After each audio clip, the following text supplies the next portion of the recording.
Kota tanpa buku. Pernahkah kau ke toko buku, perpustakaan, atau taman bacaan? Tidakkah kau merasa istimewa ketika berada di dalamnya? Di sekelilingmu ada berbagai tokoh dari dunia nyata dan hayal, tempat yang pernah kau kunjungi dan yang belum.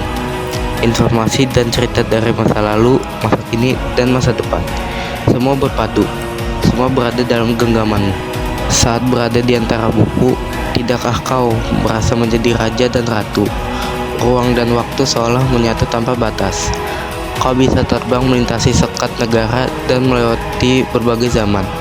Kau bisa menyelam ke dalam samudra, melayang di angkasa, bercanda dengan aneka satwa, dan berkelana di tengah padatnya kota, juga di rimba raya. Kau tahu, buku adalah jendela dunia, kunci pengetahuan, dan pintu wawasan. Muhammad Hatta, sang proklamator, berkata, "Aku rela di penjara asalkan bersama buku, karena dengan buku aku bebas." Melalui buku, manusia terbebas dari ketidaktahuan. Tempat-tempat yang dipenuhi buku adalah harapan berkembangnya pengetahuan dan wawasan. Apa jadinya jika kota tanpa buku? Pantaskah disebut kota? Di kota itu mungkin kabar datang dari sumber lain, dari koran, televisi, atau internet. Mungkin informasi dan cerita datang dari cerita nenek moyang, bagai dongeng-dongeng sebelum tidur. Irama warganya pun tiada beda. Bangun pagi, bertebaran di muka bumi untuk berbagi keperluan, untuk kembali pulang siang atau sore harinya. Setelah itu mereka berangkat tidur dan memulai lagi hari berikutnya. Semua serupa. Di kota itu mungkin ada bangunan bernama perpustakaan. Di dalamnya buku-buku berderet dalam rak yang tak terjamah. Tiada tangan meraih dan membuka halaman demi halaman dengan sukacita. Mungkin juga ada tumpukan buku di sudut-sudut sekolah yang sepi dan berdebu, jarang dikunjungi, jarang dibaca. Buku-buku di sana terongok tanpa nyawa. Bagaimana dengan kotamu?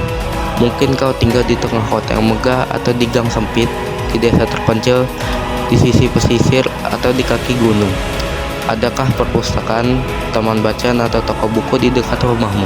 Jika ada, apakah tempat itu menjadi wadah berkumpulnya anak-anak dan warga, menjadi pusat berkembangnya wawasan dan pengetahuan, atau hanya menjadi pajangan?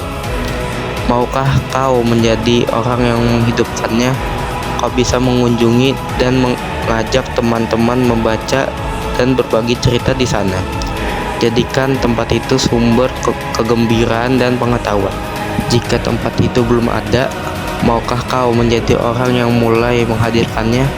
Kau bisa memulai dari sebuah sudut di teras rumahmu. Ajak teman-temanmu memulai langkah baru. Jangan biarkan waktu berlalu tanpa buku. Siapapun dirimu, bersahabatlah dengan buku. Dia akan menjadi teman setia sepanjang waktu.